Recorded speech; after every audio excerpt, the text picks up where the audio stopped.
Okay, so those of you on Facebook, YouTube, and Twitter, howdy to you guys.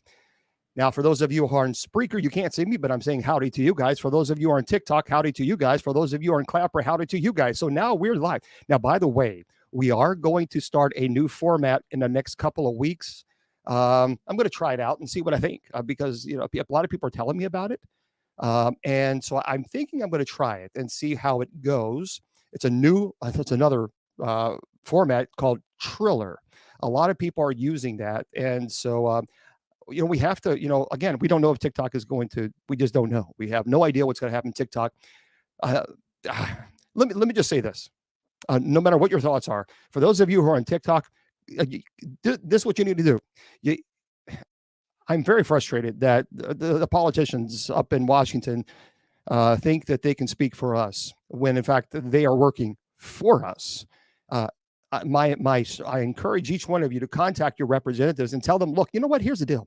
You got to remember that Americans are not stupid, and over 150 people use TikTok, and we vote.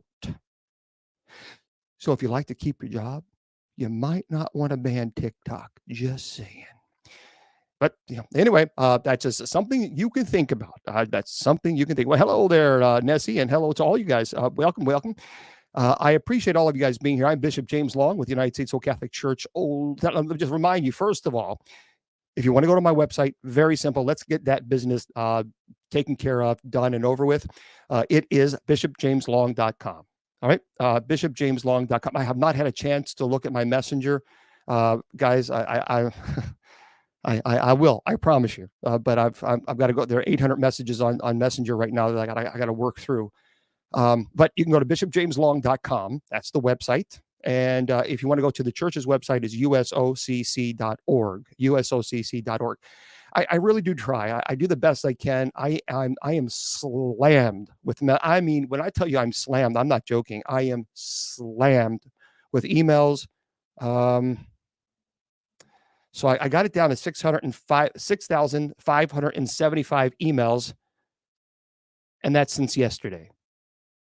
So I got it down to 6,500, and that's my ministry email for people wanting me to contact them and help them, and they have issues going on. And I like I said, guys, the staff is me. So we do what we can. We do what we can. But anyway, welcome everybody. I appreciate you being here. Thank you for taking this time. You should set it. Believe me, I'm going to set a timer again. I will get some time. I promise you, I'll get a timer.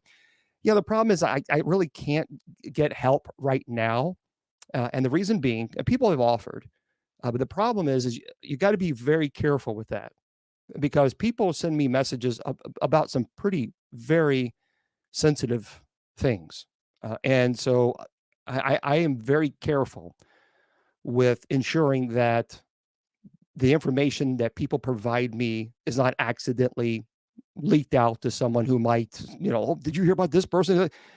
That's why I choose not to do that right now. Now, in time, the seminarians, we have seminarians for the church, absolutely. Once they're ordained to the priesthood, then some of them, I'm sure, will be more than happy to take on some of that responsibility, and they will, and I'm looking forward to that. But until right now, their primary focus is the seminary studies.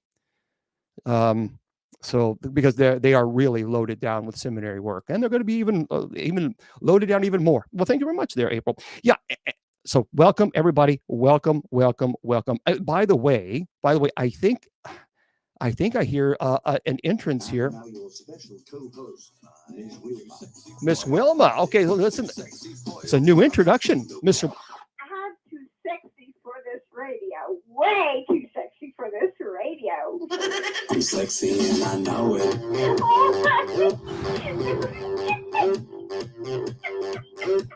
I don't need Mr. Producer. It's sexy. Like I go along with the song, Oh, good God.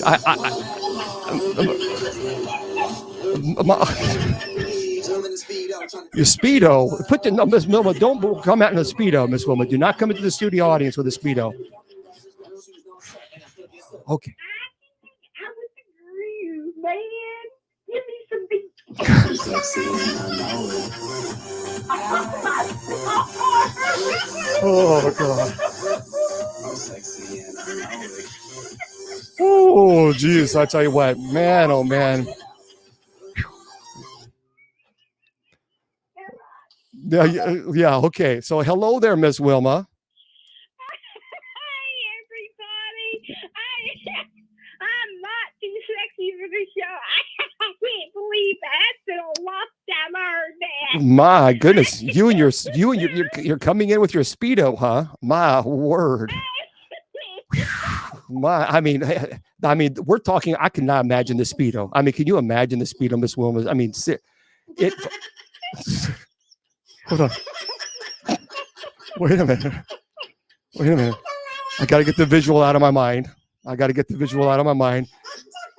Gregorian chant, Gregorian chant, Gregorian chant, Gregorian chant. Woo. My word. Yeah, I tell you what. Woo. How are you doing tonight? Well, I'm doing fine until that little thing came up. I tell you what, it's sexy, and you know it. With well, you got to get with the beat, you know. So give me some beat. Give me some beat. Yeah, oh boy, I tell you what. Yeah. So yeah, that was of course, my friends. That was Miss Wilma is going to come on air with her Speedo. You just don't know that right now. So I'm gonna take the camera over to her house. I'm gonna take the camera over to her house right now so you guys can see her in the Speedo. Woo. It's gonna break the camera. I just know it. Yeah, you know what? Seriously, we are going to do that. We are going to. Yes, we are. Yes, we are. So I will eventually put. I will eventually. Huh? I will put. Make sure that we do. We're going to have a video time. We're going to bring her on air. So you guys can see her because a lot of people are asking, and so yep, we will do that. What Seamus says, I love Miss Wilma. Please tell her that wonderful woman. She's a wonderful woman. Seamus says hello. Hi, honey. Thank you for that. Well, there we go. You know, a friend asked me if she could have a baby after 40. She did. She asked if she could have a baby after 40.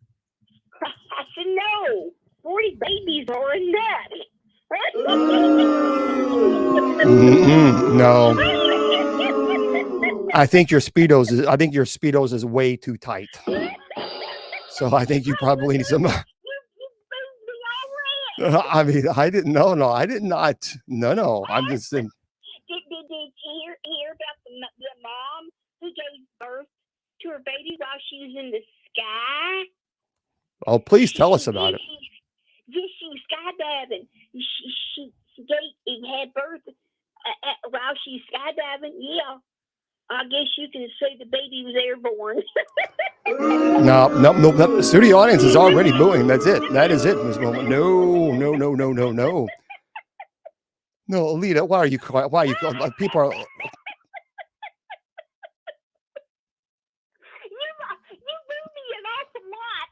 She's drinking. She's drinking again. Don't believe it. No, hey, I'm. You know, I really love 25 letters in the alphabet. I really do. I really love 25 letters in the alphabet. I don't know why. Get it? I don't know why. Why I made 26 letters in the alphabet. Don't you understand?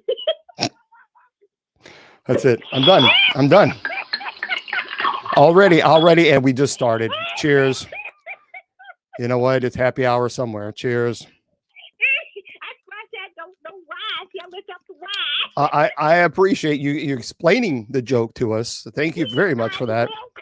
If you had not explained that, I would have not got that. But thank you. I know. I just love doing that to you. Okay. Did you know that my teacher, when I was in school, she had to wear sunglasses. Okay. She did. Yeah, that's because I was so bright.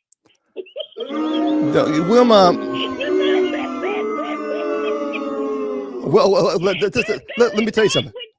No, I'm not booing. I'm not booing because you're not telling the whole story. Wilma got F's and D's, and then she went home to her mom, and then her mom says, "What'd you get on your report card?" And Wilma says, "Fine and dandies, fine and dandies." That's what she's.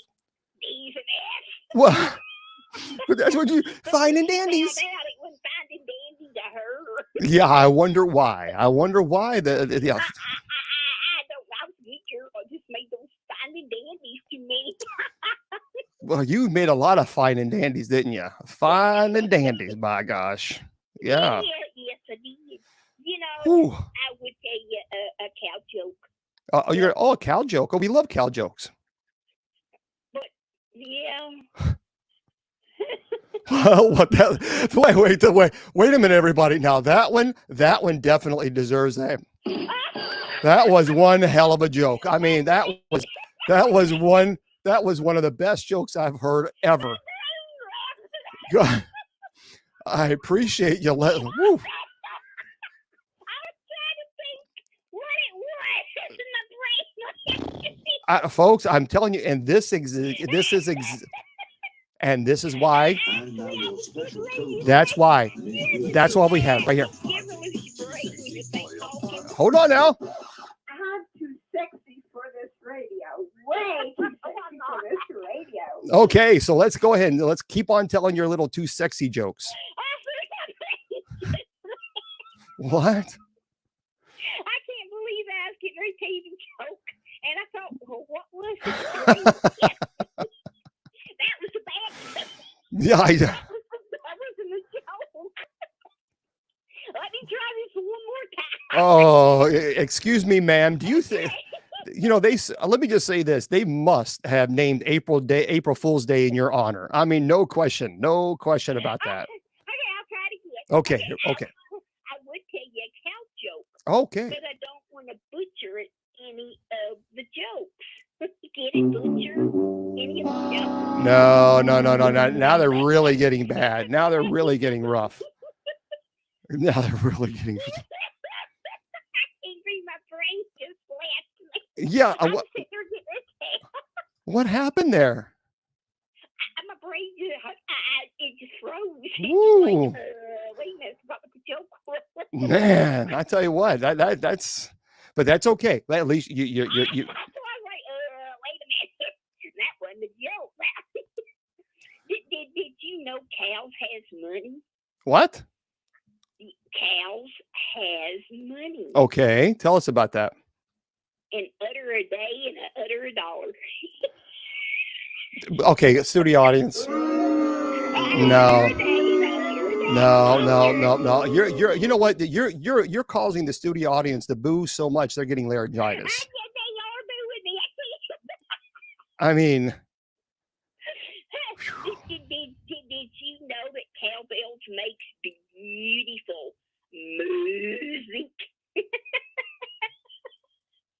They do. They make music.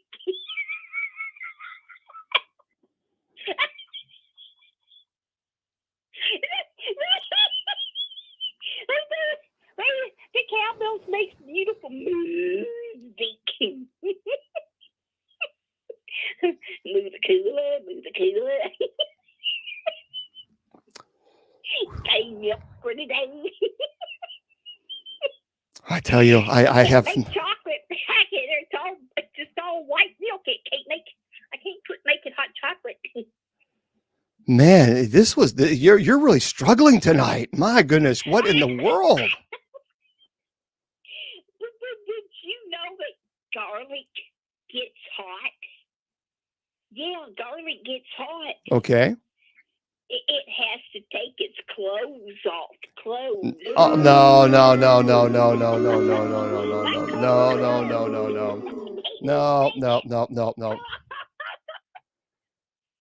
No. Well, you're going to like this one. You're going to like this one. You know, when the astronauts went to school, they forgot something. Okay.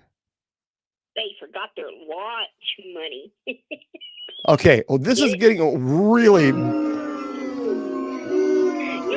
Okay. Now, Miss Wilma, here's what I want you to do. Miss Wilma, I want you to tell me and say it, okay? So I want you to say, what does TWA spell? Sound it out. What now? TWA. TWA. TWA is what you said? TWA. Oh, PWA. T is in Tom. TWA. What does it sound like? What does it sound like? TWA. Like- TWA. It sounds like toi. Right? I think. Okay, well, so let's try this again. So I want you to, what does it sound like? What does it sound? Let's sound it out. What does TWA sound like? Twa. Say it again. TWA. Yeah, you told me. Okay, well, Okay, say I'll it. say twa. Say it again. TWA. Say it again. Twa. Say it again.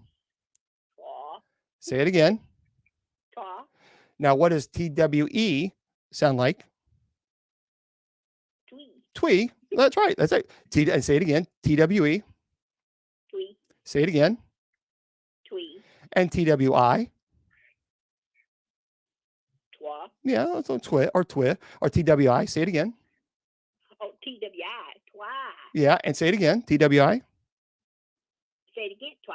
What? Say it again. Twa. And TWO. TWO.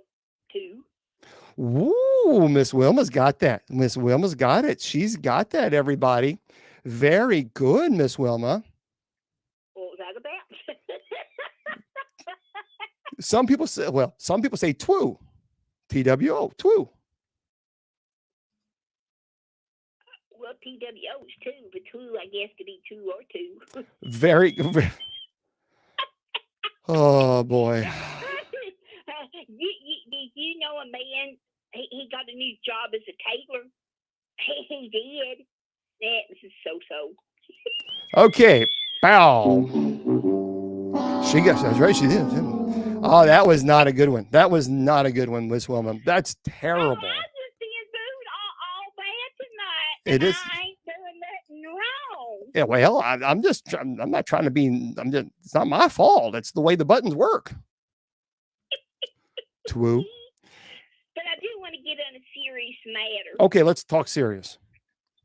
Okay, if you had COVID, they are saying that your brain might be in a fog. I wonder if that's what's happened to me. But some people are really taking brain therapy. But this COVID, we don't know what it's doing to us. And they say that you also have the shaking goes along with that, with the brain. But I didn't think that the other night I was watching news and it brought that up. And I thought, wow, so people's been taking brain therapy. So if you have had COVID, then sometimes I think, well, what's going on with me? Of course, it could be just me, not nothing going on. But really, it's like, oh, my stars.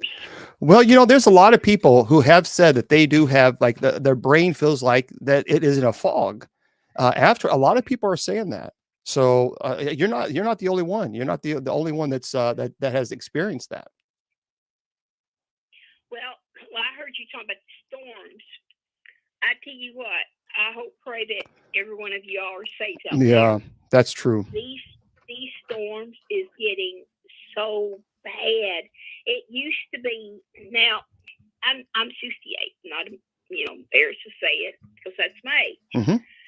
Out of all my life, I've always heard that if in April, if it comes in like a lion, it's going to go out like a lamb. Or if it comes in like a lamb, it's going out to like a lion. Well, it came in like a lion, but yesterday it also went out as a lion. I have never seen that happen before. Yeah, it's crazy. And you believe in the superstitions and that kind of stuff, don't you? Yes, I do. All these old sayings, oh, my stars, yes. Now, I didn't hear about, but my sister's telling me that it snowed in California. Well, it snows in California, parts of California. Southern California snows. I did not know. Yeah. Well, okay, I guess that's not new news. Yo, come on. I hardly listen to the news gets on my nerves. Oh, I know. It does. Sometimes they they get really, really crazy. They do. They get the You news. know, these weathermen, I tell you what, that they're doing it to protect us, I understand. But I've been through, you know, my house was okay. But in April 3rd, 73, a tornado was going on the right side of my house, and another one was going on the left side. I was in the middle. I mean, these big, almost bigger than baseball size hails coming through the windows. And ever since then, it does something to you. I don't know what, but it scares you. But and then they're talking Tuesday and Wednesday this week. We're going to have another alert day. And down there at Memphis, I was on, I get on live. If you love Graceland, you can get on live cam, but live.cam, and you can see the mansion. Mm-hmm. That's right. I love watching. You can see people going in and out. Well, last night I was sitting here and I was watching it storm. I thought, oh my stars! It was really. It's poor little squirrels. He didn't know what to do. He was running around everywhere. But these storms is just getting out of hand anymore. It's true, and they're always scaring everybody. They're always trying to say, "Oh, it's because of this and because of that," and it's always it's like they can never just have a regular storm anymore. It's always got to be tornado all the time. At least in Kentucky, that's what it's always like. That it's always it's tornado. Why can't we just have a regular thunderstorm without it worrying about a tornado? It just seems like you can't have that anymore. I don't know why. You just can't. And the worst is at night where you can't sleep. At night, I agree. Yeah, that is the worst. Because if you're during the day you can see what's going on, but at night it is scary. It is scary. Well, I have another story. Okay. In Australia, Danny Reynolds broke the world Genius world record. He made a wig 8 feet and 6 inches wide. He chose the color and the texture of the wig, sporting the massive fabric out of moss. And the support was made from a bike helmet, okay, a PVC pipe, pool noodles cable ties, okay, and aluminum rods. Can you imagine making this wig that big? No, I can't. I couldn't imagine any of that. No way. That's insane. If you want, they got a picture of him wearing this big wig. And it's going to Australia. Danny Reynolds is his name. Okay. And he broke the world record. This wig was on his head. It was everywhere. That's insane. Hey, you know what? More power to him. He get his world record. So okay, sound good for him. And I guess he made a world record. I don't know why, but okay, yeah. I don't know either. Putting a cucumber behind a cat's ears, it terrifies them. They get so scared that they just leap into the air. Well, why would people have putting a cucumber behind a cat while they're eating? Yeah, it scares them so bad that they leap in the air. People have been sharing videos of these cats' extreme reactions to cucumbers. They're calling it cucumber scaring cats. Wow. Jill Goodman, she was a animal behavior, said the cucumbers were triggering these cats and making them startle, scared to death. Yeah. And the cat would try and get out of there as quickly as possible. Cats may get confused because they're also scared of snakes. Well, so I guess the smell of a cucumber scares them. Yeah. It's crazy. I don't know why. Here's the deal. I know a lot of people go on social media and they try to get likes and that kind of stuff. But folks, and I appreciate you letting people know about that, but please but don't use your animals as objects or as tools or as a way to frighten. Because I'm noticing a lot of people are doing that especially on social media. Like, for example, if a dog is sleeping and it's right next to him, and then the person will scream really loud, and the dog jumps and is terrified. That's not cool. That, don't remember, these are not objects. They're not toys. And when I see things like that, I get really irritated. That I'm seeing a lot of people do that to animals, and I don't like it when people do it to me. And you could really, especially there was an older dog that someone did it to, and that poor thing, he jumped and fell down because he has arthritis in the hips, and they thought it was just the funniest thing. I'm like, that's not funny at all. That's cruel. That's sadistic. So yeah, just be careful. I'm not a big fan of using anyone or certainly any animal as a tool or as an object to get a reaction so that you can get likes on videos. I think that's like, come on, that's terrible, terrible. Well, she also said, the animal behavior said, if you cause stress to any animal, that's not a good thing because it could give them a heart attack. Anything can happen to little things. Yeah, just not a cool thing to do. Not a cool thing. Now, I know you have do you have a movie review that you usually do? Yeah. Yeah, I was getting ready to do that because I was watching the time. Okay. I do have a movie. She probably wrote it down. You probably wrote it down and can't find the paper. I tell you. About this. Bishop Long used to tell me something. I forget, so I'll write it down. Yeah. And then he'll bring it up a couple of days later, and I can't find the paper. I can't remember what. It's true. It is so true. It is so true. I don't have it written down. I can't remember, and then I can't find the paper. Oh, but anyway, my movie tonight is it's on Disney Plus. Okay. And it's Enhanced is the name of it. Enchanted, I mean. Enchanted. A young girl, Enchanted. It's the movie starts out as animated. I love it. It starts out as an animated. Okay. A young girl she's like Snow White. She lives in the forest with her friends, the animal friends. And then a young prince finds her. Yes, the wicked queen wants to get rid of her. So she sends her to another place. Now the movie is no longer animated. So when she sees all kinds of buildings and cars, she don't know what to do because everything's not animated. It's not cartoon, and she's not a cartoon. So she's like, what's going on? What do I do? It started raining. She didn't know what rain was. So her prince, he finds out. He goes looking for her.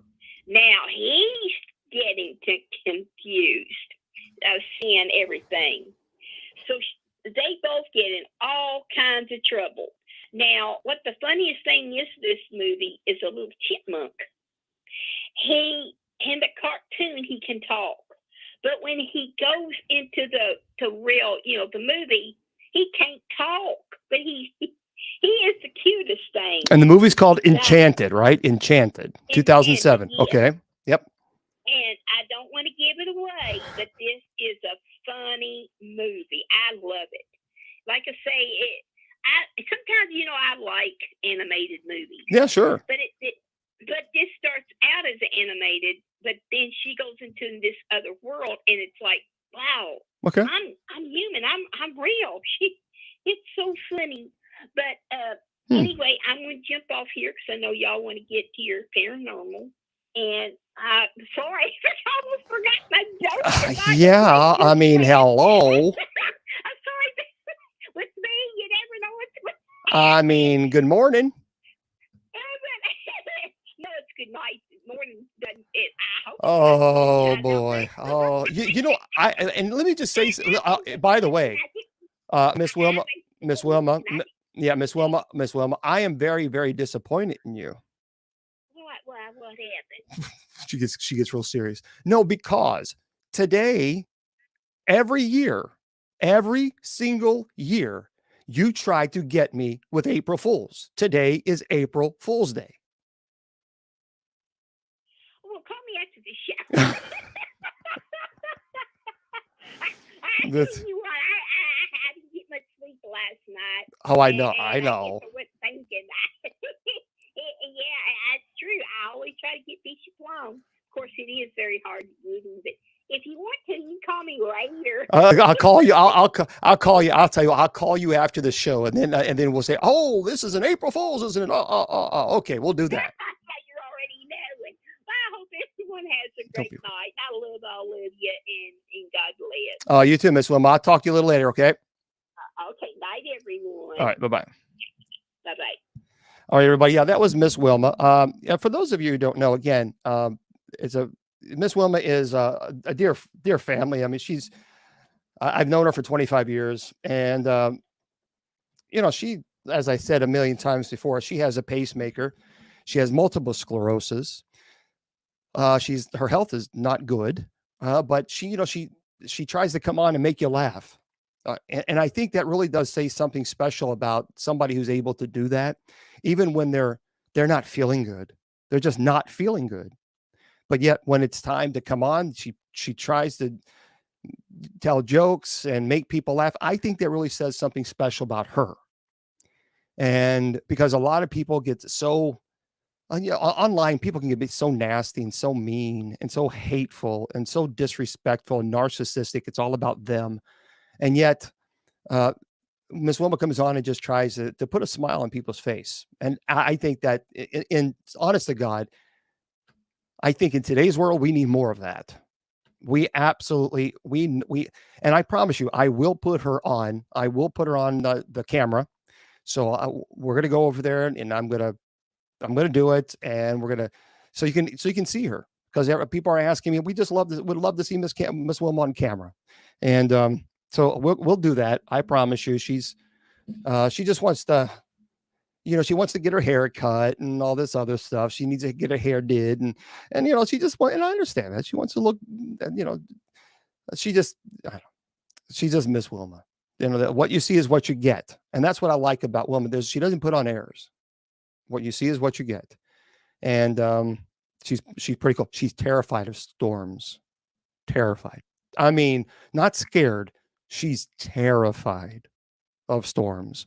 And of course, last night, they were scaring the heck out of everybody in Kentucky. And, oh my gosh, it's a tornado, could be a tornado. And she's freaking out.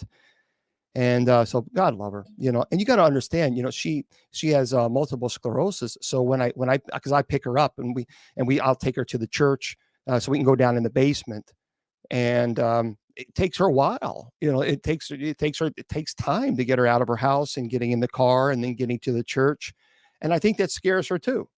And I understand that. I get it. But yeah, it just seems like it's, every time these days, it's just like, you can't have just a thunderstorm anymore. You just can't. So we appreciate Miss Wilma jumping on, and you're right. We need to pray for Little Rock and folks in Missouri and everybody, all the folks out there who are affected by the weather. It's terrible.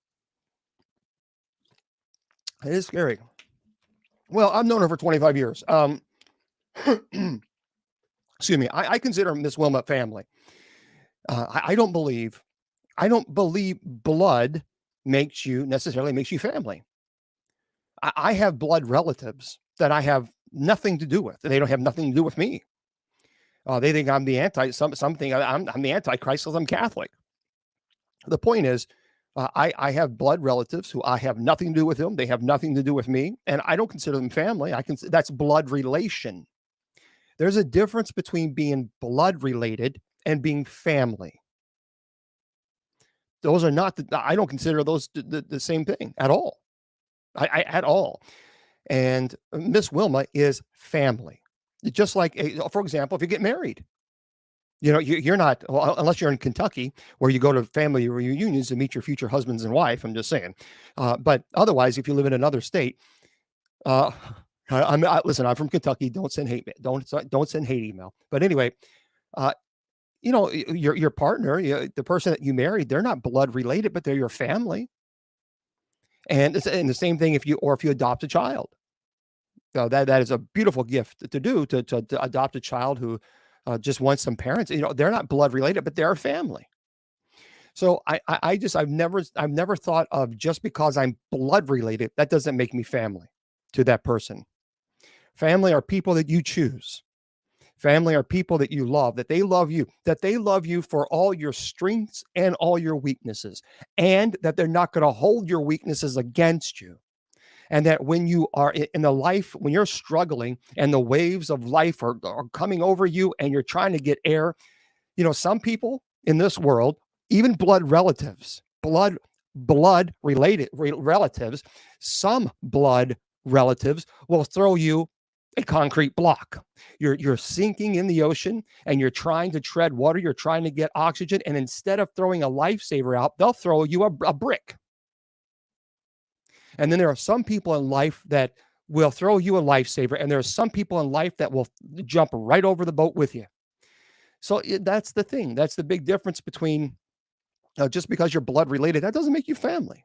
In my perspective, in my eyes, family are people who have your back, who are not going to judge you, who are not going to condemn you, who are going to love you through your strengths, and who are going to love you through your faults, and who are going to be there for you, who are not going to hold your past against you, and who's not going to throw that in your face, the mistakes that you've made in life, as if they are the Holy Grail themselves, because they've not made any mistakes, you see.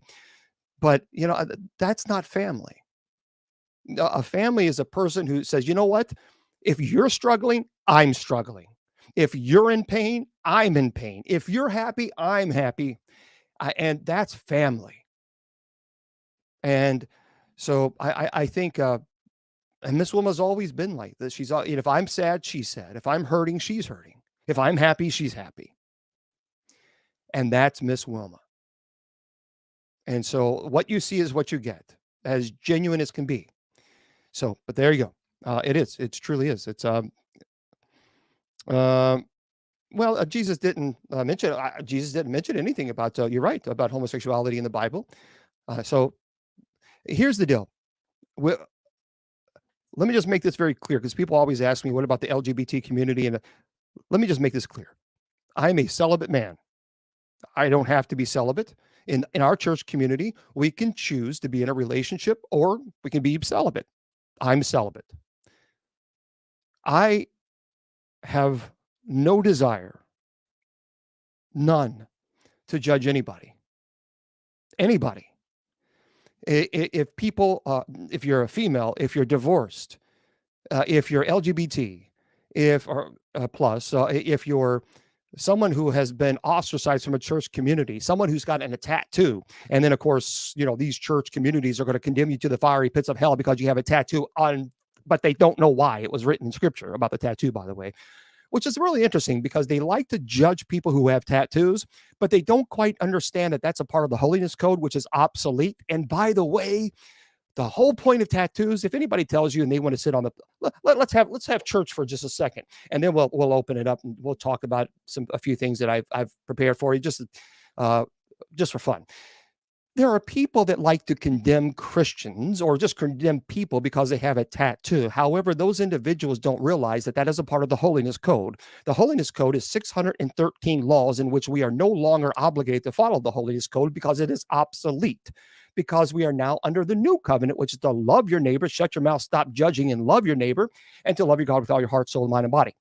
The reason that it was the scripture had mentioned tattoos was not because if you have a tattoo of a tree, or if you have a tattoo of a heart, you're going to burn in the fiery pits of hell. No, if you actually learn the historical context to why that passage in scripture was written, it was because of the intermingling between different cultures, the pagan cultures with the Hebrew culture, and they had tattooed pagan gods on their body. That was the abomination.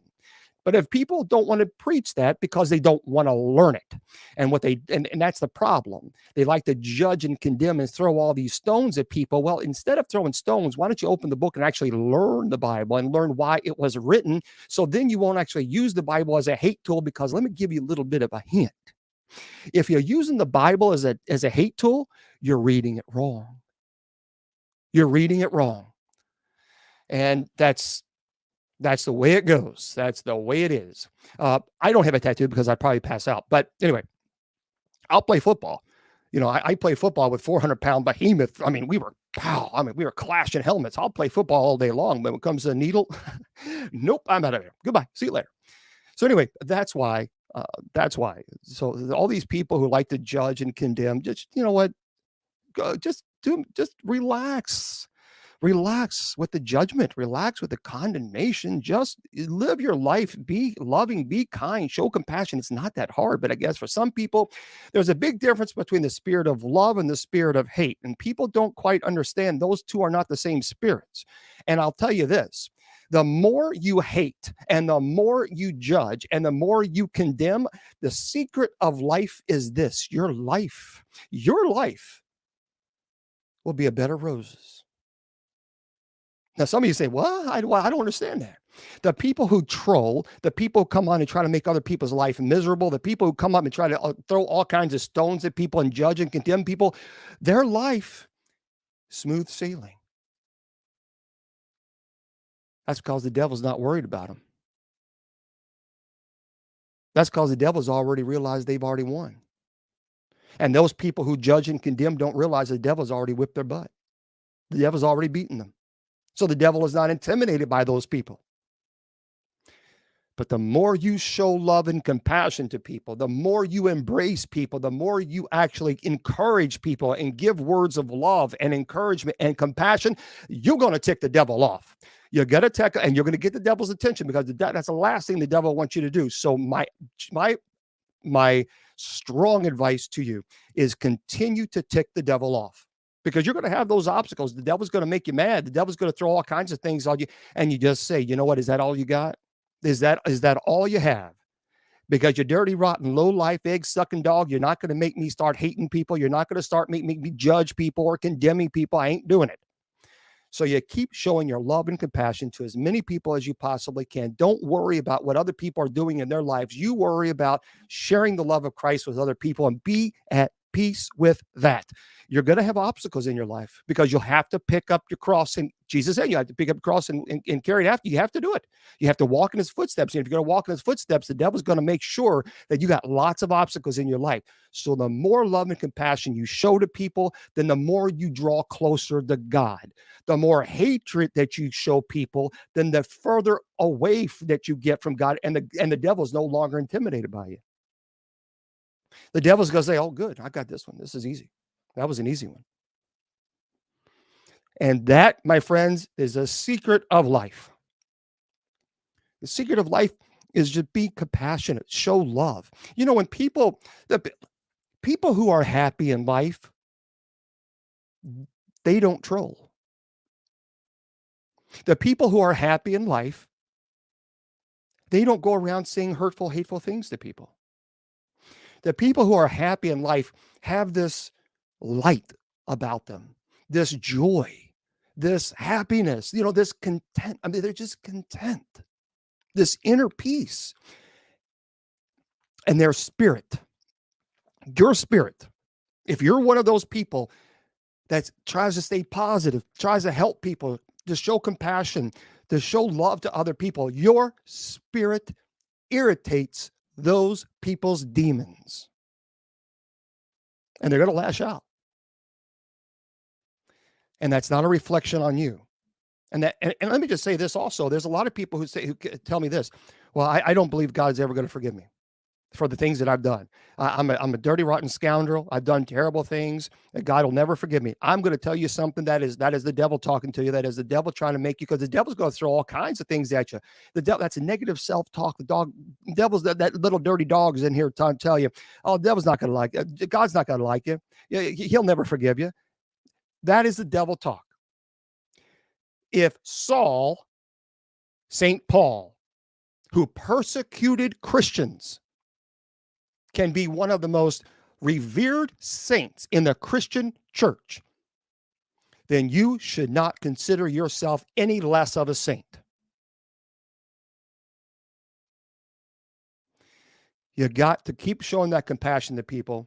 You got to keep praying. People don't hold that anger, that hatred towards people who hurt you. I know it hurts. I know it makes you mad, and I know it frustrates you, but you can't let the devil creep in there and then make you feel that festers, because it'll fester.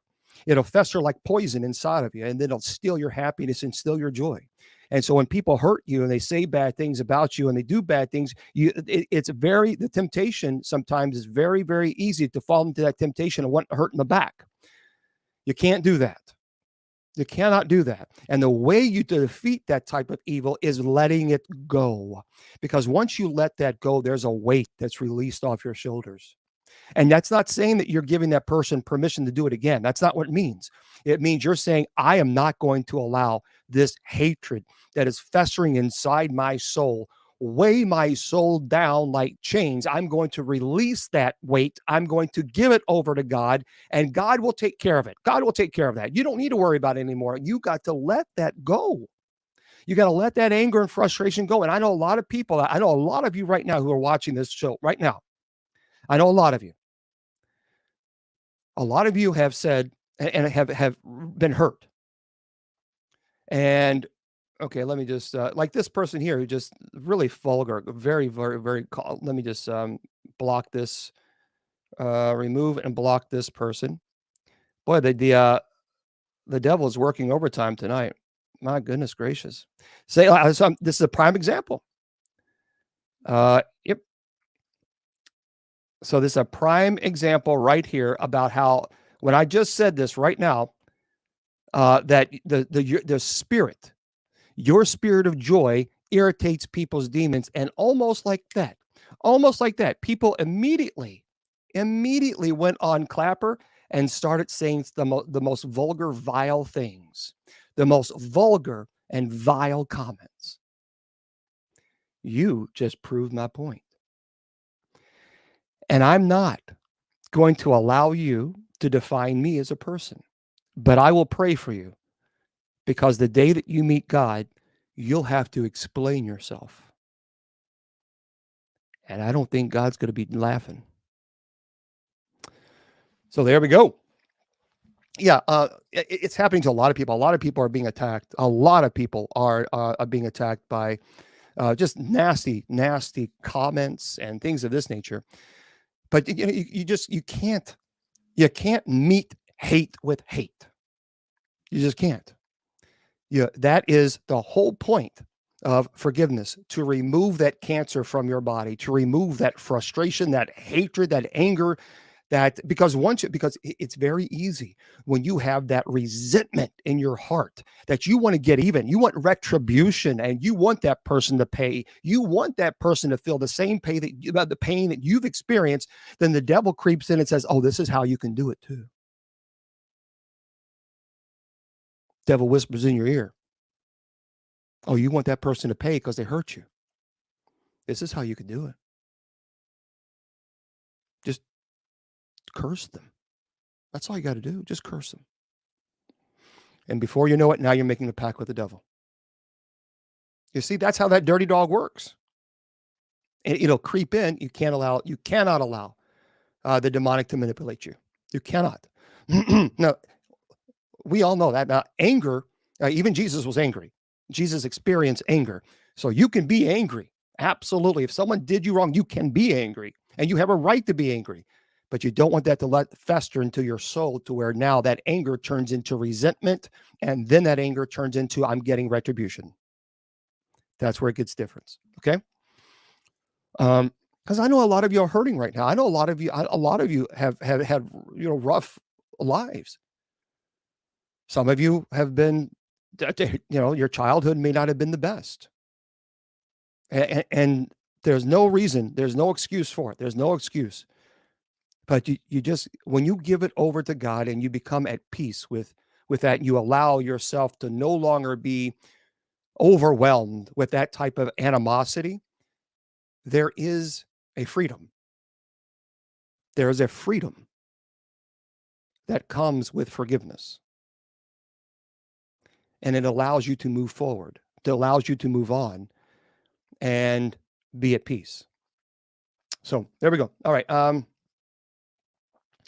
Let's see. A little bit of Clapper connected to a Wi-Fi band. Okay, Remy. Okay, it's troll accounts. Goes to usually. Yeah,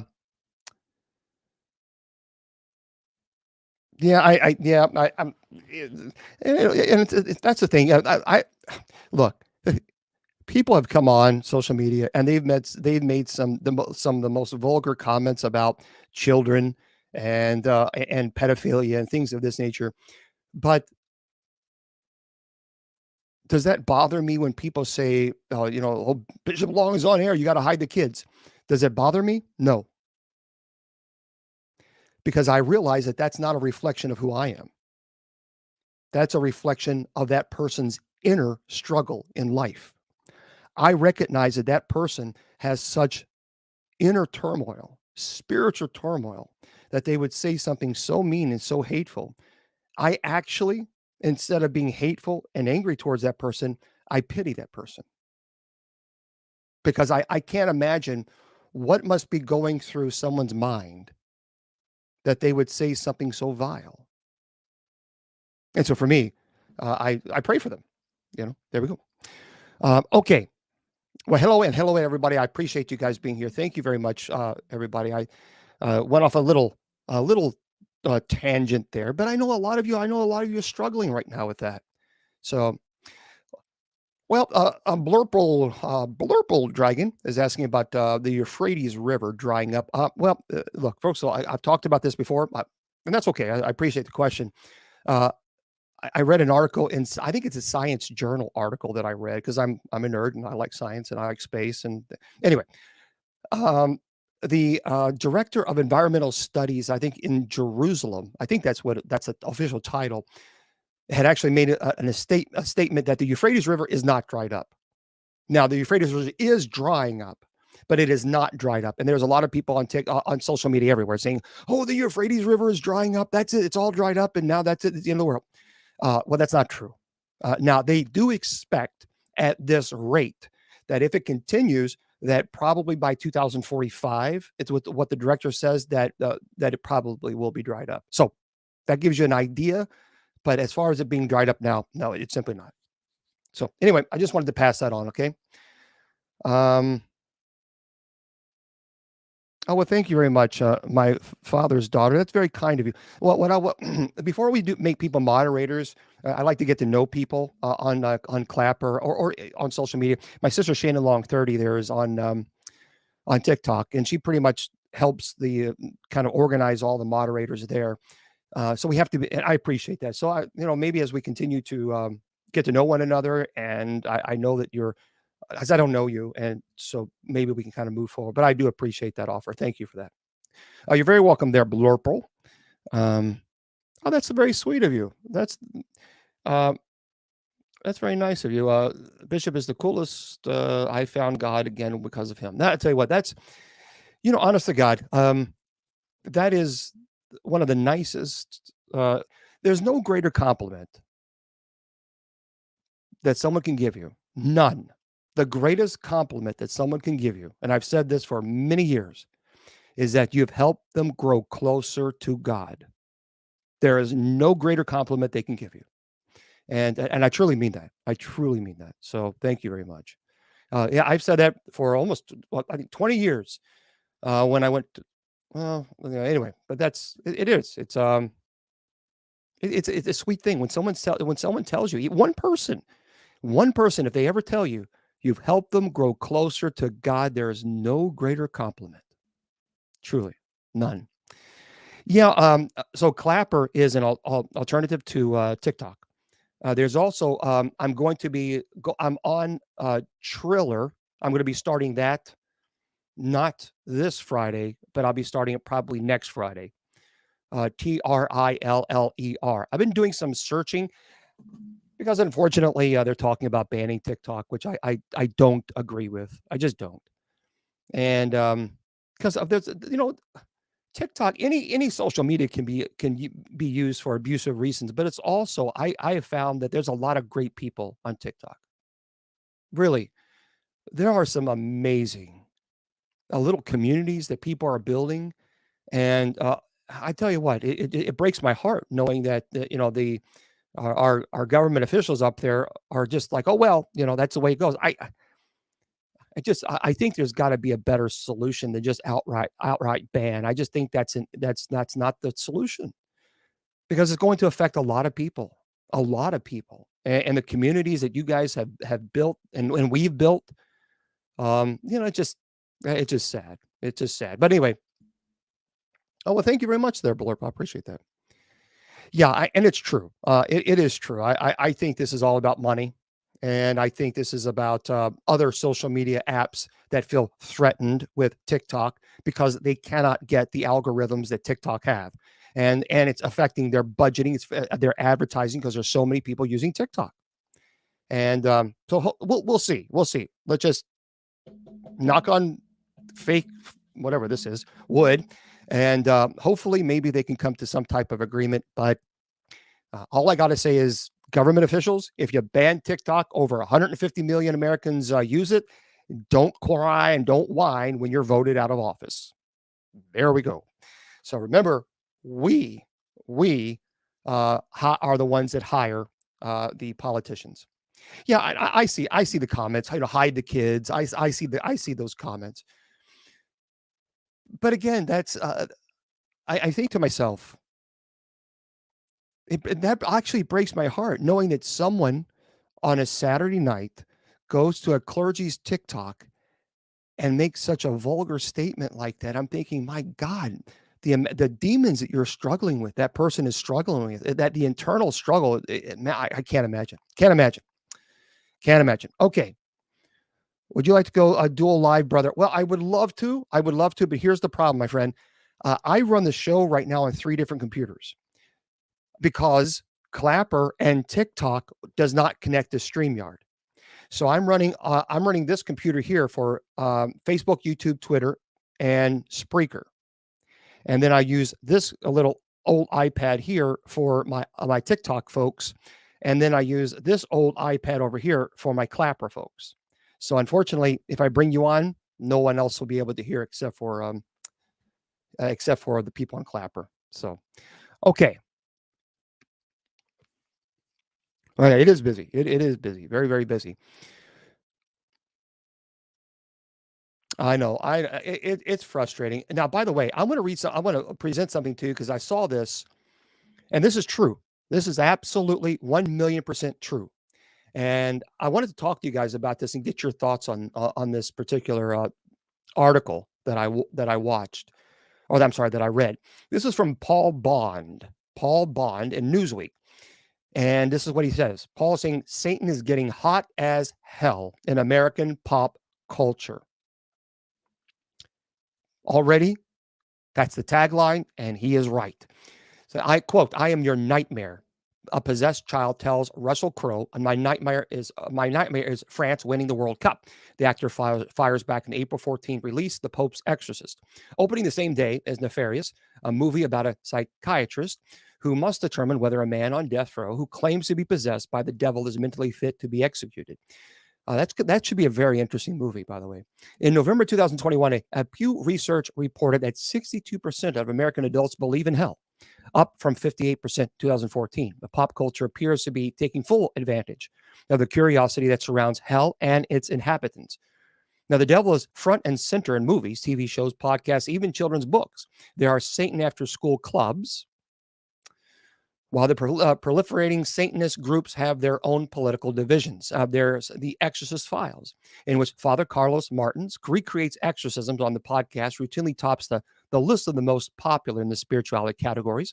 On Netflix alone, there are dozens of titles dealing with hellish demons, including Warrior Nun, Devil in Ohio, some other things, and Lucifer, in which the ruler of hell runs a piano bar in California, Lucifer. Comedy is also a fair game. Thus, Ted Danson plays a torturous demon who is prone to mistakes in the Netflix series The Good Place.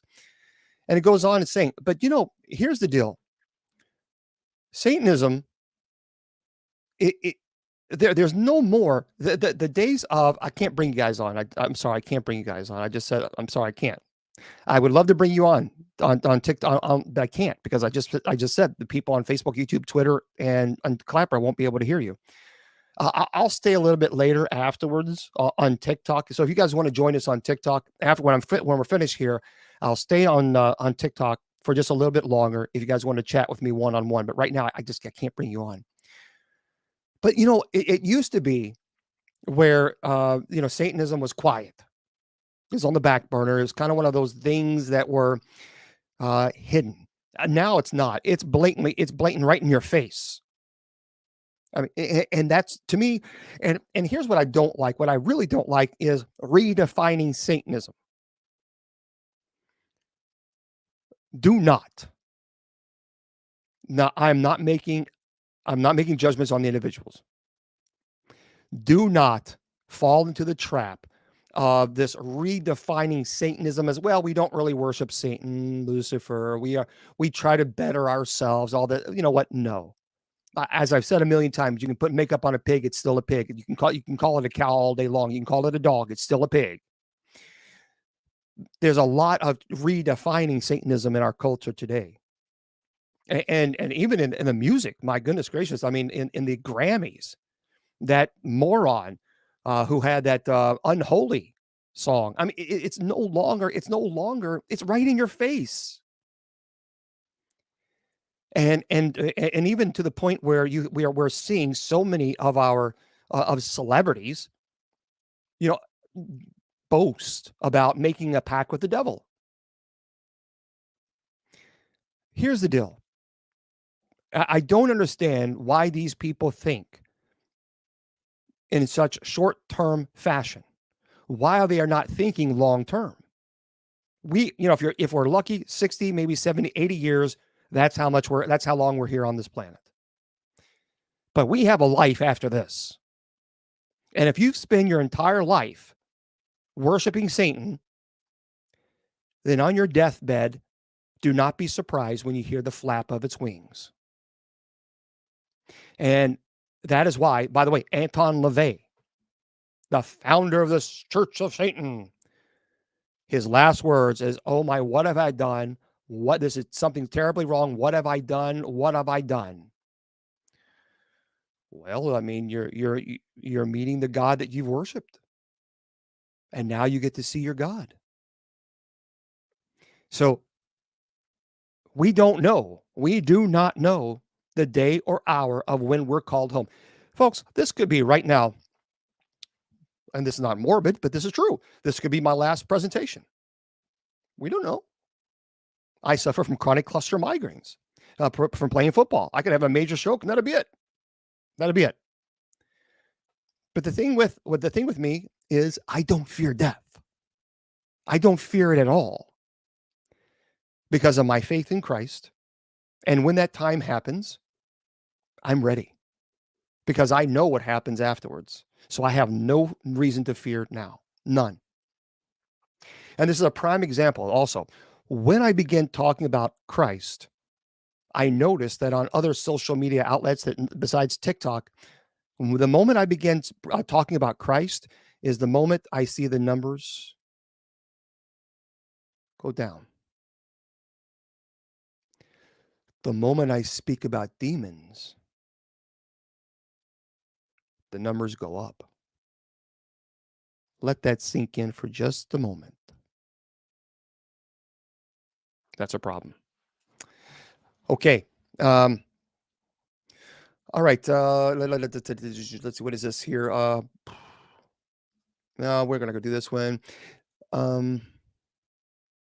No, I don't want to. You can, artificial intelligence. I got to tell you something. Yeah. And for those of you on TikTok, for those of you who are liking the video, thank you very much for that. For those of you who are offering gifts on TikTok or Clapper, for those of you who are liking, I'm seeing a lot of the likes, I think. And so I thank you. I truly, truly appreciate all of you doing that on Clapper. I thank you very much. Missy, I appreciate all of you doing that on TikTok. That's that's very kind of you. Thank you. Thank you. Thank you. So I appreciate that. Okay. Artificial intelligence is one of those things that I am really, truly getting a bit concerned about. And I think we need to be kind of leery of this artificial intelligence thing. And here's something this is something I want you to think about, guys. Elon Musk has recently come out and said, we kind of need to put the pump the brakes on the artificial intelligence situation. I find that rather peculiar. This is coming from a man who created a car that drives itself. And now he's trying to tell people we need to pump the brakes on artificial intelligence for 6 months. I wonder, what's the intent behind that? Is it because you're truly worried about artificial intelligence, or is it because you're just behind the ball on creating artificial intelligent programs and you want to kind of pump the brakes so you can catch up? You can't make products that are based on artificial intelligence and then tell everybody we got to pump the brakes on it. Why? So that, to me, that's what I'm thinking. There's something else going on behind the scenes there. Just something to think about. But this artificial intelligence, I got to tell you, it says this is a website. This is from Steve Higgins. It says artificial intelligence is fast becoming an important part of our daily lives. It's true. Which made me wonder whether it had any practical application on a ghost hunt. I hate the term ghost hunt. I just think it's the worst. I hate ghost hunting. That is so. I just don't. I find it to be so disrespectful. Paranormal investigating. Okay, I'm there. I'm on board with that. But ghost hunting. No. I've never been a fan of that. Anyway, this person says, to test this idea, I decided to get ChatGPT. That's the name of this artificial intelligence. You probably have heard of this because it's been on the news. We'll talk about Jesus. Don't worry. We'll talk about you, folks.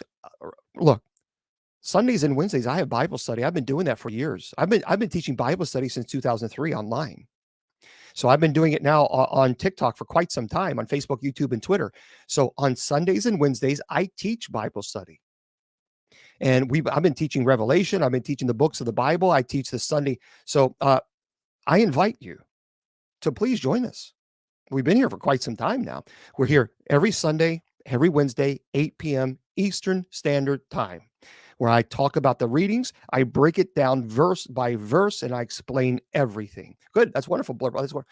So absolutely so join us. We would love to have you. So for those of you who are watching it on YouTube, by the way, YouTube, I'm going to, my YouTube page will be from now on soon, youtube.com/C Bishop James Long, just Bishop James Long. So make sure you follow that. Anyway, here's the deal.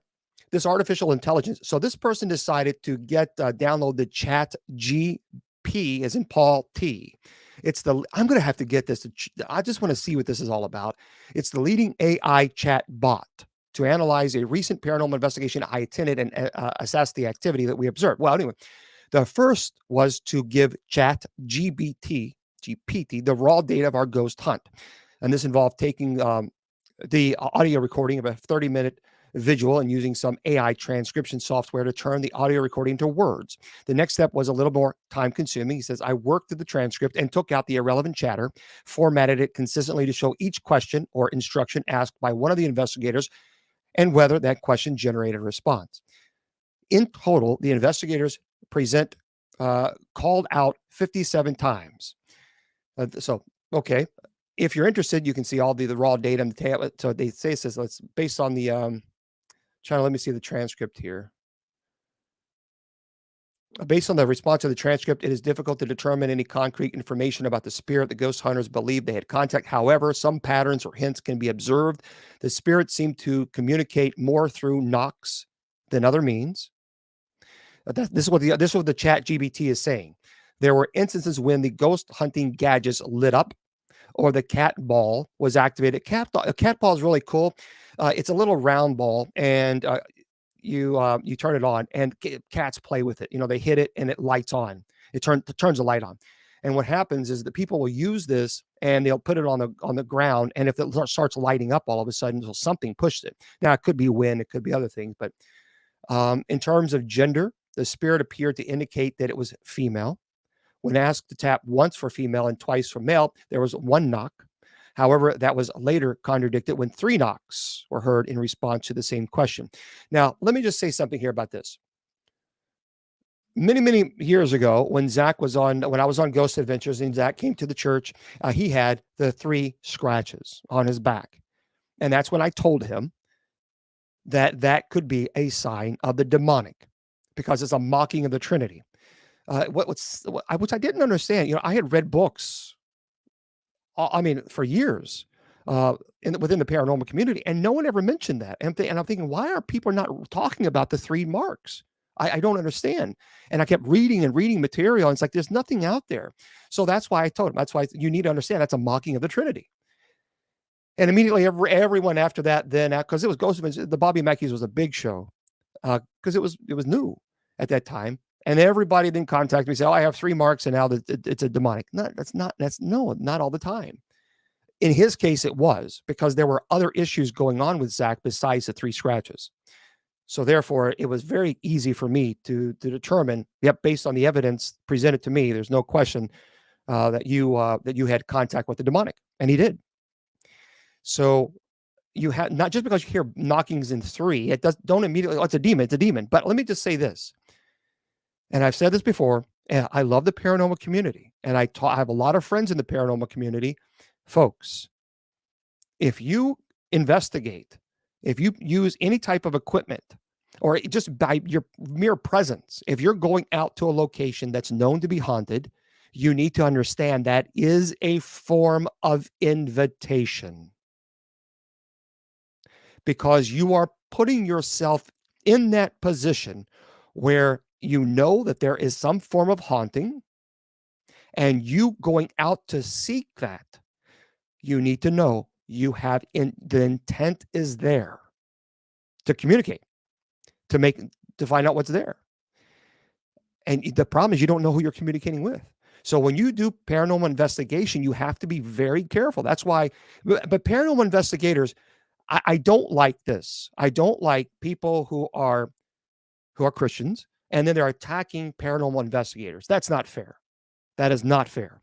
Because I know many paranormal investigators who are amazing human beings. These folks are the ones that answer the phone calls at 2, 3, 4, 5 in the morning. They're the ones that buy all the equipment.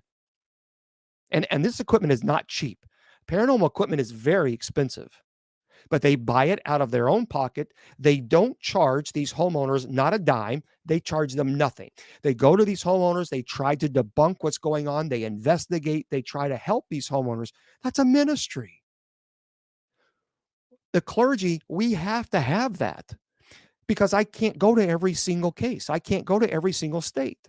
So I depend on paranormal investigators who are respectful, who are honorable, who don't think everything is a demon. And they go to these people's homes, they investigate, they gather all the information, and then they present it to me and they say, look, this is the information we have here. What do you want us to do? What should we do here? That is invaluable. And there's a lot of people that really give paranormal investigators a hard time. And that's unfair. That's unfair because they're not the ones answering the phone calls at 2 or 3 or 4 in the morning. They're not the ones buying all the equipment. They're not the ones traveling hours upon hours to these people's homes whom they don't even know and not charging one dime. They're not doing that. But what they are doing is standing behind the keyboard and then attacking the people who are doing it. And that, I really find that insulting. So paranormal investigators, they work hard. And the ones that are respectful should be, they should be applauded. Because clergy, I need help. I cannot be in every state, in every case. So what happens, someone contacts me, they say, hey, Bishop, I'm in Washington, or I'm in Florida, or California, or wherever, and I need you to get here. I'm having activity in my home. Okay. I'm not going to just immediately say, oh, it's a demon. I need and we got to validate this. And the way we do it is I contact teams in that area that are respectful, that are honorable, that not everything is a demon. And I say, can you help me with this case? This is what's going on. Can you validate this or debunk it? They go to these people's homes, they gather, and if you've ever investigated, it is tedious. Because if you're there for 6-7 hours, you have to go through all of that evidence. So you're the one sitting there listening to the recordings. You're this watching everything that you've recorded, that you video recorded. That's a lot of work. That's not easy. So they gather all this, they put it all together, and they present it to me. I cannot tell you how important and how appreciative I am of paranormal investigators who do this. Because without them, there's no way I'd be able to help people. I just couldn't. So um, there's a few teams out there that I know in Kansas.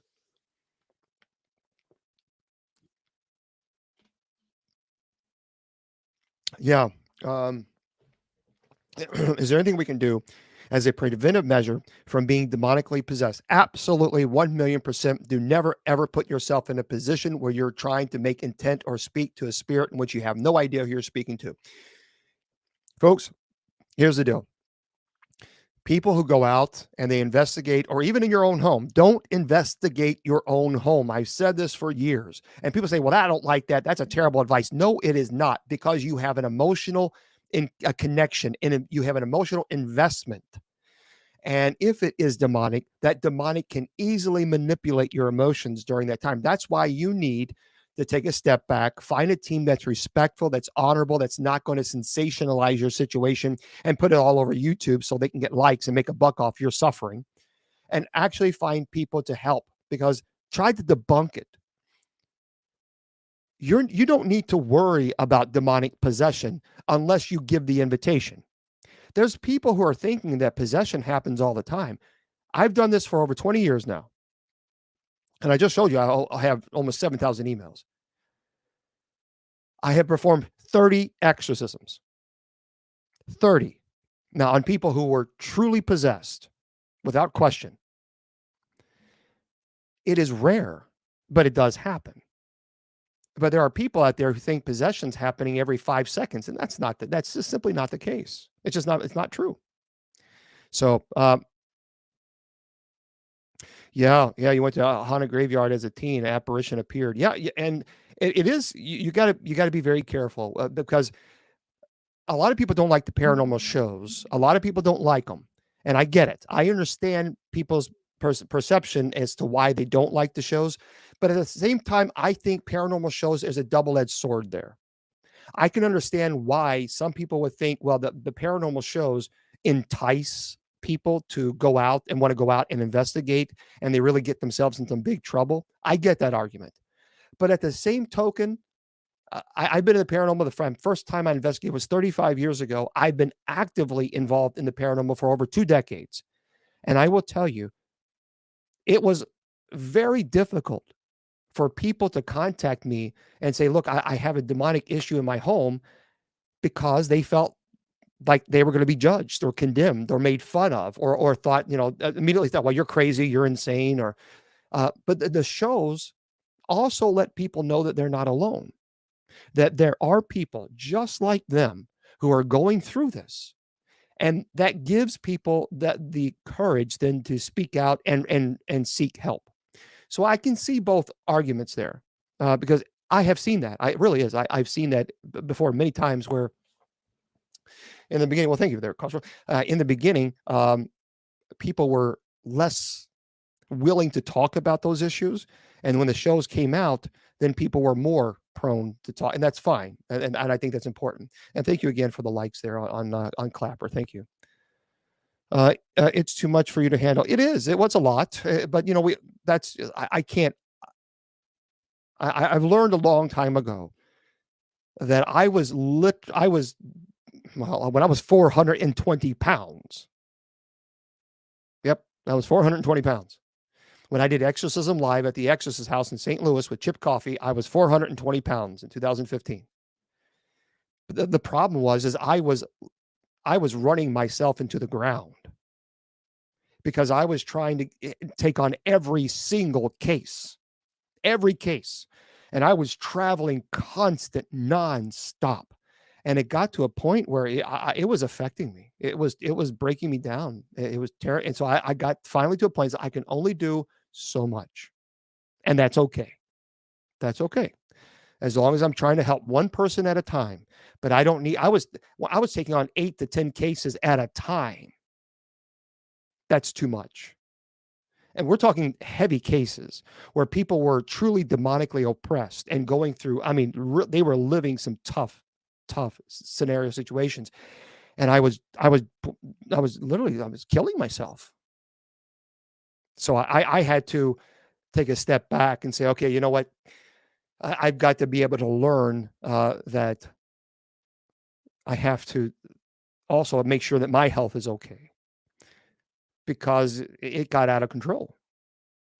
So I take one case at a time, one case. And then people cuss me out because, I wrote you 4 days ago and you haven't emailed me. I knew you were fake and fraud and all this other stuff. I'm like, my goodness, I'm trying to answer 800 messages on Facebook Messenger. I mean, 12,000 messages on TikTok, 7,000 emails. Come on, give me a break. But anyway, no, we don't, Seamus. And because really there's no reason to, because quite honestly, they're overstretched too. Okay. Yeah, you got to slow it down. You got to slow it. So, I said he was a demonologist and a witch. Okay, no, it's not, Ellen. That's incorrect. There's a lot of people going around saying that they're demonologists. And here's the problem. When you start asking them, okay, where did you study? Where did you study theology? I mean, who taught you angelology? People get upset. And hear me out, because I know already people are saying, now, wait a minute, I'm a Christian, I can cast out demons. Hold on, just hold on. There's a lot of people that like to use the tagline demonologist so they can become famous in the paranormal. Remember, folks, I've been in the paranormal for over 2 decades. When I started in the paranormal, there was one other clergy that was helping, and his name was Father Andrew Calder. And Father Andy was a good friend of mine. He did not want to perform exorcisms on individuals who were possessed. He didn't feel called to do that. So that's why I went public with my ministry. I didn't want to go public. I wanted to stay private. But so many people, so many of my friends in the paranormal say, James, we don't have anybody helping us. So that's why I went public. And very few people are calling themselves demonologists. I'm a handful, 4 or 5, maybe. Now, every single team claims they have a demonologist. Every team. And even that, you have people who are claiming that they're a psychic medium and they're a demonologist. It's gotten to a point now where, and then I watched this one video, I had to turn it off because they were talking about demons and they were saying, well, you can believe in demons, but you don't have to believe in Lucifer. What? I beg your pardon? You don't have to believe in Satan. So demons can exist, but you don't have to believe in Satan. And even furthermore, this person was going on and even saying, well, not only that, but you can help change the nature of a demonic by praying for them, by loving them, by trying to become friends with them and let them know that you're not threatened by them, that you want to help them. That is idiotic. Completely irresponsible on all levels. And here's why. If you think for one moment that you're going to change the nature of a demonic entity when they were in the presence of God and they still rejected God, and you think you're going to change their mind because God couldn't, then you definitely don't realize the devil's already beaten you.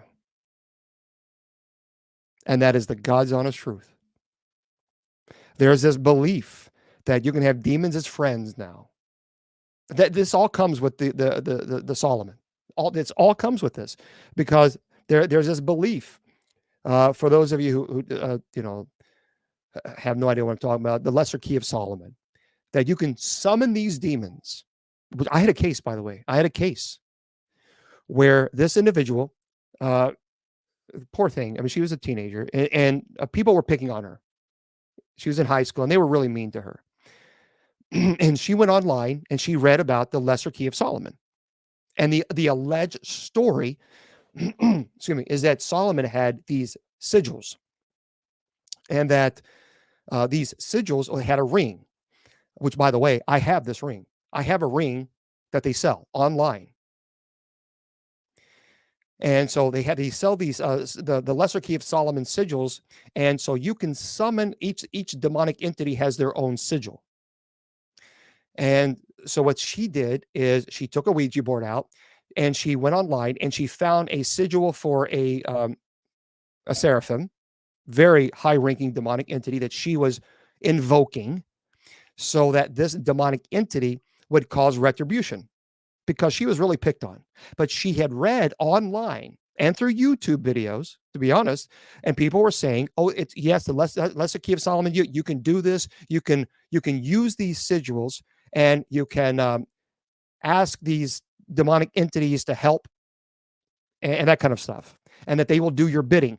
The story is Solomon had this ring, and in this ring they had the sigils, and the sigil, and Solomon could summon up these demons and force them to do his bidding.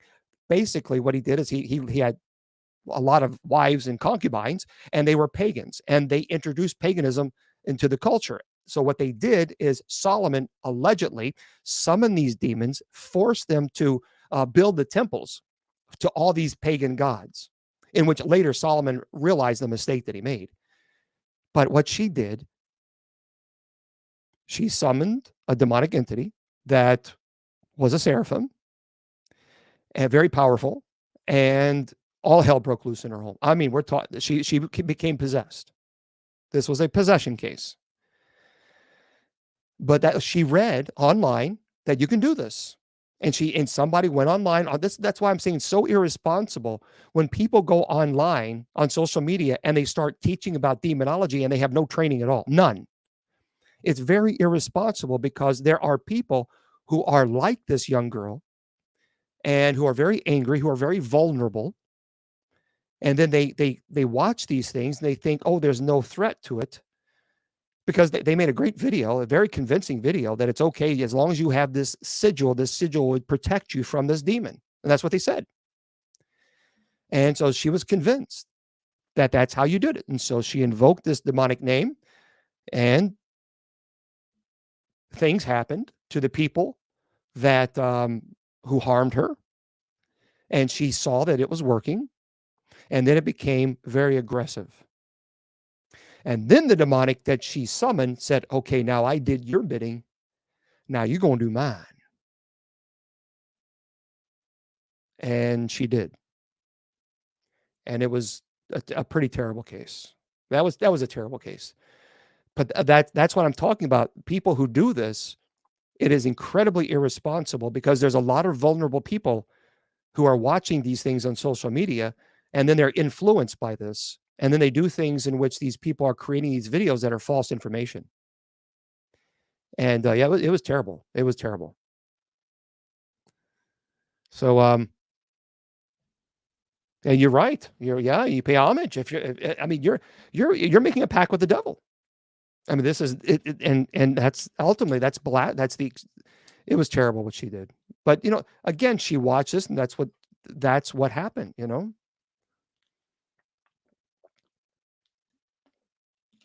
Yes, Jackie, isn't that the truth? You're right. And I've talked about that before. The movie. There's a perfect example of that, is that one of the worst dang on movies I've seen that tells people they can have demons as friends is Golden Compass. You're right. Jackie says, has he seen where a woman asked the child's demon what was going on? And the whole point of that is it's all the key, the Lesser Key of Solomon, that you can summon a demon and your demon will be your best buddy. Okay. All right. Now, if that's what you think, well, thank you, Corey. If you think that's true, then again, I'll sell you an ejection seat and a helicopter. I mean, or a screen door.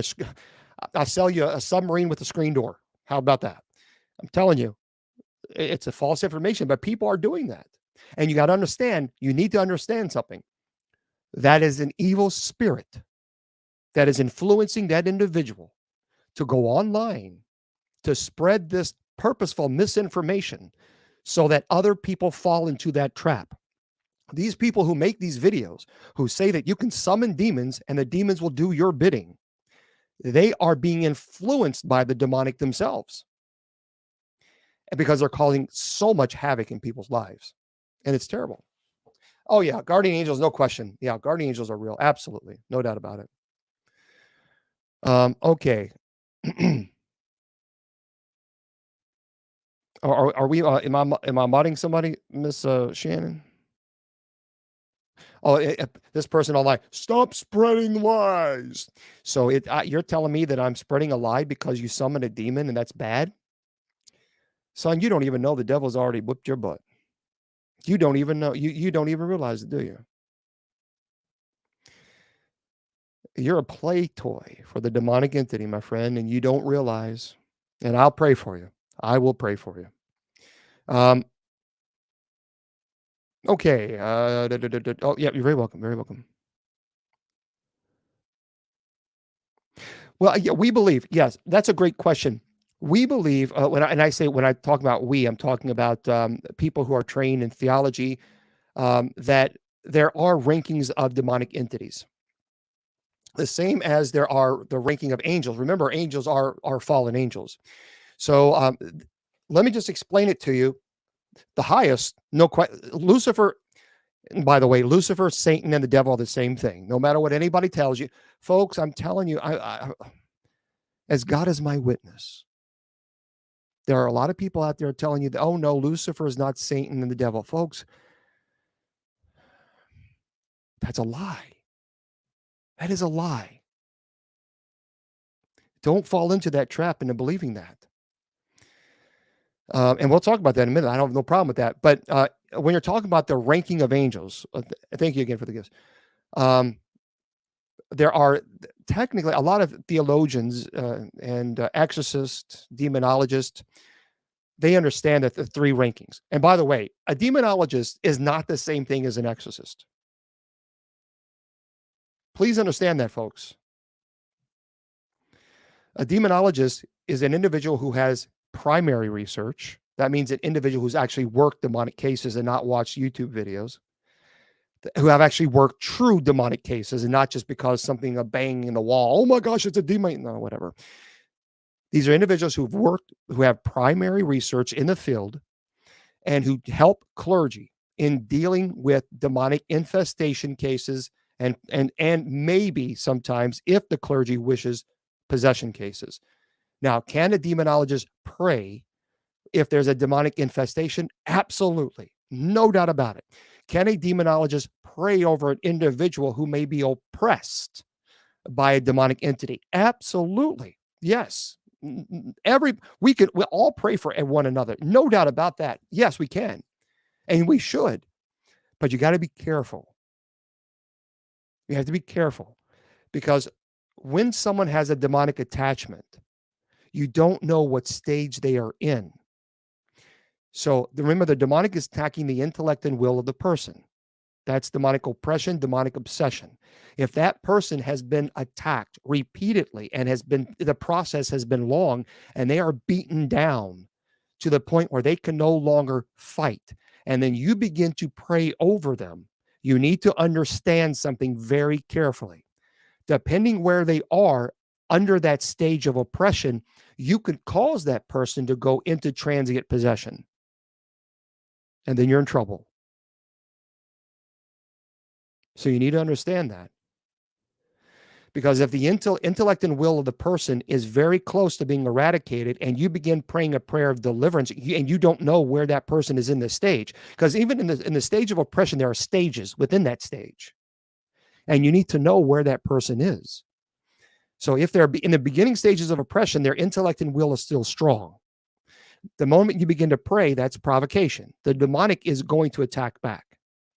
But if they are at the later stages of oppression and the intellect and will are at an incredibly weakened state, very vulnerable state, and you begin to pray, that person could go into transient possession. So you've got to be careful. You got to be very careful about that. Okay. So just please understand the difference. That's called a deliverance. Oh, you're very welcome. Yeah. A lot of people, and again, that we have to be responsible in that there's a lot of prayer warriors out there and there's a lot of people praying over people. And I think it's a beautiful ministry. I really, truly do. But you need to know where this person is in that stage. And so well, how do you do that? Well, it's simply by asking them, asking the questions. Well, when did it begin? Can you pray? Are you able to pray? Can you pray the Our Father? Can you pray the St. Michael prayer? Ask them where they are. If this individual, now the fact that they're asking for help means that they are clinging. If they truly are oppressed, they're clinging at the last chances of help. But the moment you enter into that deliverance, you got to be cautious. So, so an exorcist can perform the solemn rite of exorcism. Excuse me. They can perform the solemn rite, and that's reserved for an exorcist who is validly trained to perform an exorcism on an individual who's possessed. So there are three rankings of demonic entities. The same thing there of angels. There's the highest order. Some people call them tier. Some people call them sphere or order. There's a highest order. There's the middle order, and there is the lowest order or lower orders. The highest ranking or highest order or sphere would be the seraphim, cherubim, and thrones. Many theologians actually believe St. Michael is not only an archangel, but also a seraphim. Lucifer was a seraphim, or is a seraphim. So that is a seraphim, cherubim, and throne, the highest order. The middle order are dominions, virtues, and powers. St. Paul talks about these, by the way, in the epistles. And then the lowest ranking are principalities, archangels, and angels. It's the same principle that when you have in the demonic realm. However, I'm not going to go into, well, then who would be defined as a seraphim, the cherubim, the throne? I'm not going to tell you that because that would be irresponsible for me to do that. So again, you have to be careful about the information you know, because if I do that, then people are going to say, oh, good, I'm going to call upon this demonic entity because it's a seraphim to do my bidding. So you got to, I'm not going to do that. So, and the demonic manifests in someone they love. Can a person be oppressed and the demonic manifest in someone they love? Well, keep in mind that when you're dealing with demonic entities, especially in a family, if there is oppression going on, the demonic entity is going to use everything it can to break the intellect and will down. Remember, it's not just the person who's oppressed. A person who is oppressed, where the demonic is trying to isolate that person from their family. So what happens, okay, when you, well, I disagree with that, Cummingfield. I disagree with that. When you have, when you are, man, the allergy is terrible. When you are oppressed, the demonic will attack your intellect and will.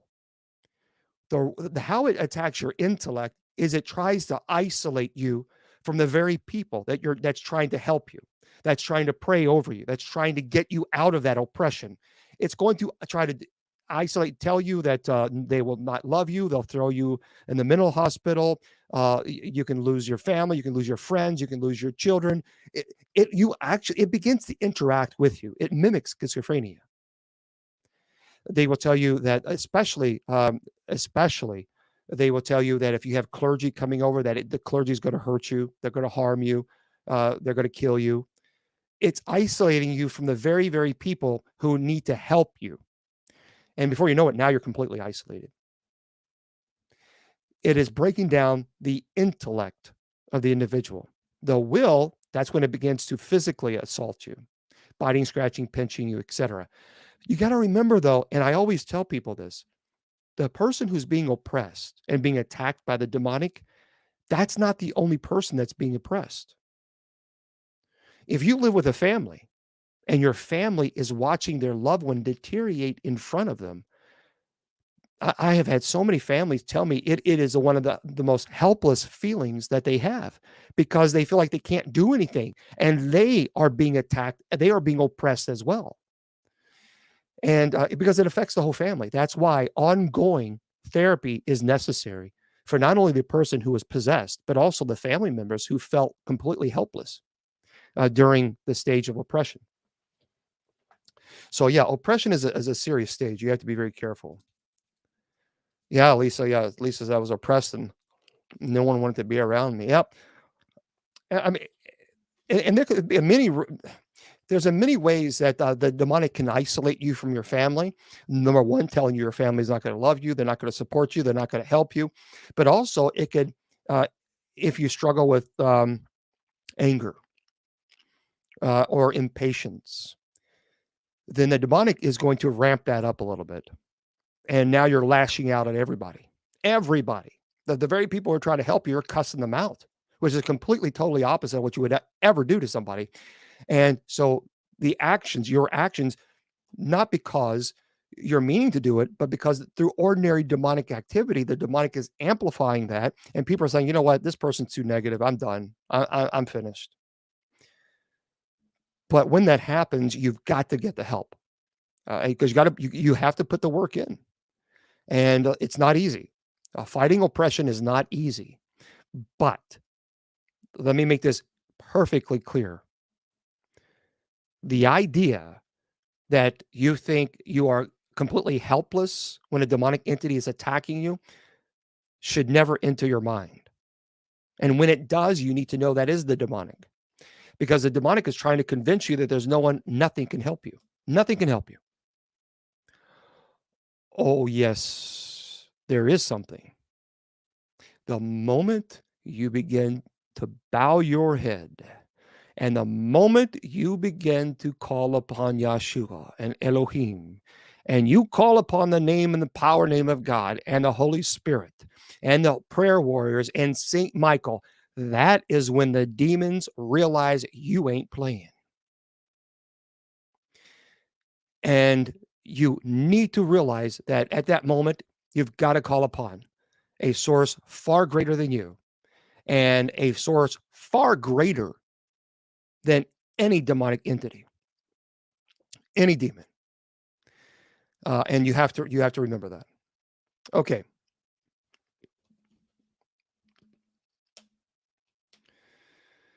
Oh, no. There's no lag. Yeah. I don't know about the lag. I'm not for sure. Yeah, I personally, a lot of people ask me about which Bible I use. I like the New Revised Standard Version. I'm Catholic, so I like the New Revised Standard Version, the Catholic edition. You're right. Let's see. In his book, Jason, he mentioned the demons knew about unrepentant sin in the. So I don't know what it says. Yeah, I encourage you to read. Jason McLeod is a good friend of mine. Great guy. He has his books are amazing. I mean, folks, I'm telling you, they're amazing. They're called A Dark Siege. If you have not gotten those books, get them. He actually worked with the Warrens, and the case that he worked with, I've endorsed the books. I'm telling you, they are amazing. They are amazing books. The way he writes is beautiful. It puts you in the scene. I'm telling you, it just, man, they're really fantastic. But it's called Dark Siege. Thank you, Megs. It's called Dark Siege. And it's Jason McLeod, McLeod. Do yourself a favor and take and check that out. Where do you go? Where do you go? Oh, that's a good question. So where do you go when the demonic takes over? Well, when you're talking about possession, remember the soul remains. The demonic entity does not possess the soul. The demonic entity possesses the body. And in every single case, and at least in the Roman Catholic Church's history, and I can only talk to that because I study for the Roman Catholic priesthood, so obviously I can only tell you from my experience. But in the case of in the Roman Catholic Church, every person who's been possessed did not remember the stage of possession. They go into a catatonic state, almost like a sleep state. Now, they remember what led up to possession, but they don't remember anything about what happened during the stage of possession. So hopefully that helps. And thank you again for the likes, 89, almost 90,000 likes there on TikTok, and the likes there on Clapper. Thank you very much. Yeah, certain frequencies. I don't know a whole lot about the frequencies. I know there's a lot of people who tune into those type of frequencies, but I probably wouldn't be the best person to answer those type of questions. But I appreciate them.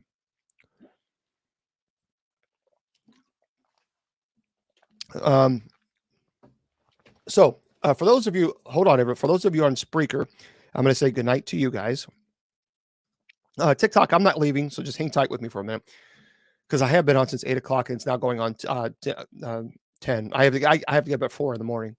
So my day starts quite early.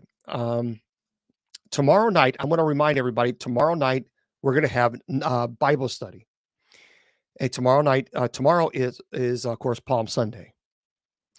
So if you would like to join us, it's at 8 p.m. Eastern Standard Time. And hopefully you will. And Miss Wilma will be here. By the way, if you have kids and you want them to have some type of Bible study, what I do is I take the readings and I give you the perspective from the adult perspective. And then Miss Wilma has taught kids for over 20 years in Bible study. So she teaches the kids what the readings mean so the kids can understand. So she'll be doing that tomorrow evening at 8 p.m. Eastern Standard Time. And that's Palm Sunday.